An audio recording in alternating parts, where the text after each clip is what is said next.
अहो बातम्या दिशाभूल करतात का मंत्र्यांचं विधान दिशाभूल करणार होतं? म्हणजे एकूण हा प्रकार म्हणजे बघा अनलिमिटेड खोटेपणा मानला जाऊ लागला आहे. मित्र, महाराष्ट्र राज्य परिवहन महामंडळाच्या अनेक योजना आहेत. विविध प्रकारच्या तिकिटामध्ये प्रवाशांना काही सवलती दिल्या जातात. यामध्ये ज्येष्ठ नागरिकांना मोफत प्रवास, महिलांसाठी अर्ध तिकीट, त्याचबरोबर विद्यार्थ्यांसाठी सवलतीचे पासेस वगैरे अशा काही योजना राबवल्या जातात. महिलांसाठी अर्ध्या तिकिटाची आणलेली योजना मात्र प्रचंड यशस्वी ठरली.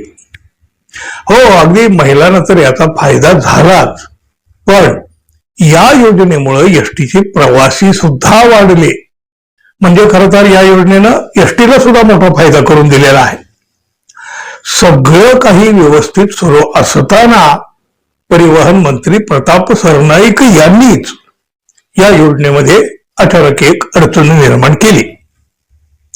योजनांचा लाभ घेणाऱ्या सर्वांसाठी नॅशनल कॉमन मोबिलिटी कार्ड म्हणजे एनसीएमसी कार्ड बंधनकारक करण्यात आल्याचं राज्य परिवहन मंत्र्यांनीच जाहीर केलं. तशा बातम्या सुद्धा माध्यमामध्ये झळकल्या. पण यामुळं नागरिकातून प्रचंड तक्रारी होऊ लागल्या, लोकांची नाराजी वाढू लागली. अहो, शासनानं आधीच आधार कार्डाच्या बरोबर अनेक वेगवेगळ्या प्रकारची कार्ड बंधनकारक केलेली आहेत आणि आता त्यात पुन्हा या आणखी एका कार्डाची भर कशासाठी, अशा प्रकारचा सवाल थेट नागरिक विचारायला लागलेला. आणि बरोबर आहे त्याचं, किती कार्ड तरी किती सांभाळायचे लोकांनी खिशामध्ये.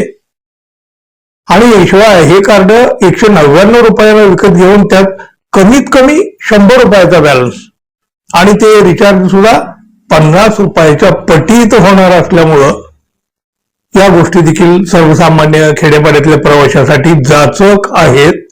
नागरिकांचं सुद्धा तेच म्हणणं आहे आणि ते खरंच आहे. अनेक लोक वंचित राहू शकतात. अहो, कदाचित लोकांच्या तक्रारी नाराजी वाढल्यामुळे सरकारने आपल्या निर्णयावरून घुमजाव केलं, पण तरी सुद्धा मित्रांनो त्याचं खापर सोशल मीडियावर फोडलं गेलंय. राज्य परिवहन महामंडळानं आता ट्विटरवर एक माहिती दिली आहे. त्याच्यानुसार एनसीएमसी स्मार्ट कार्डची नोंदणी प्रत्येक आगारामध्ये सुरू सुद्धा झालेली आहे. तथापि एसटी प्रवासात या स्मार्ट कार्डची अद्याप सक्ती करण्यात आलेली नाही. म्हणजे सध्या तरी हे कार्ड अनिवार्य करण्यात आलेलं नाही. शासनाचा जो माहिती जनसंपर्क विभाग आहे त्यांनी हीच माहिती शेअर करताना बघा, एसटीच्या सवलती तिकिटासाठी एनसीएमसी कार्ड सध्या अनिवार्य नाही. सध्या ते अनिवार्य असल्याचा सोशल मीडियावरचा दावा खोटा आणि जनतेची दिशाभूल करणारा आहे असं म्हटलं आहे. यावरून एकीकडे राज्याच्या परिवहन मंत्र्यांनी स्वतःच हे कार्ड अनिवार्य करण्यात आल्याचं पत्रकार परिषदेमध्ये सांगितलं होतं आणि आता दुसरीकडं याच्या बातम्या या दिशाभूल करणाऱ्या बातम्या असल्याचं आता राज्याच्या प्रसिद्धी विभागानेच म्हटलेलं आहे. यावरून राज्य शासनातच या सगळा गोंधळ वगैरे सुरू झाल्याचं दिसतंय. अहो, बातम्या दिशाभूल करतात का मंत्र्यांचं विधान दिशाभूल करणार होतं? म्हणजे एकूण हा प्रकार म्हणजे बघा अनलिमिटेड खोटेपणा मानला जाऊ लागला आहे.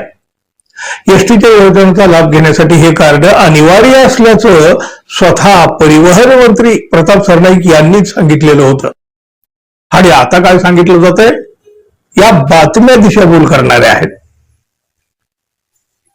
लोकांच्या वाढलेल्या तक्रारी, नाराजी यामुळे कदाचित परिवहन महामंडळानं आपल्या निर्णयावरून यू टर्न घेतला असावा. चांगली गोष्ट आहे, बरं झालं हा निर्णय घेतला ते. पण आपल्या अंगावर हे सगळं काही येऊ नये यासाठी मीडियावर खापर फोडून नामानिराळ्या राहण्याचा केलेला हा प्रयत्न. काय होईल, जे बोलले ते बातम्यामध्ये येतं. काही असो, सध्या तरी या सवलतीचा फायदा घेणाऱ्या प्रवाशांसाठी ही दिलासादायक बातमी आहे, एवढं तरी नक्की. आणि बघा, या स्मार्ट कार्डची नोंदणी सुरू आहे याचाच अर्थ आज ना उद्या आड मार्गानं, चोर मार्गानं, लपून छपून किंवा मग त्याला काहीतरी साखरेचा मलामा देऊन कडूगोळी जशी दिली जाते त्याप्रमाणे हे कार्ड पुन्हा येण्याची शक्यता आहे. आता ते केव्हा येतंय याचीच आता फक्त प्रतीक्षा करावी लागणार आहे. असंच पुन्हा काहीतरी सांगतील आणि हळूहळू ते कार्ड पुन्हा लादलं सुद्धा जाईल.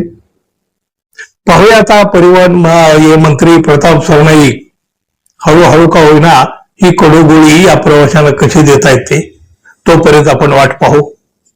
मित्रांनो, धन्यवाद. पुन्हा भेटू. नमस्कार.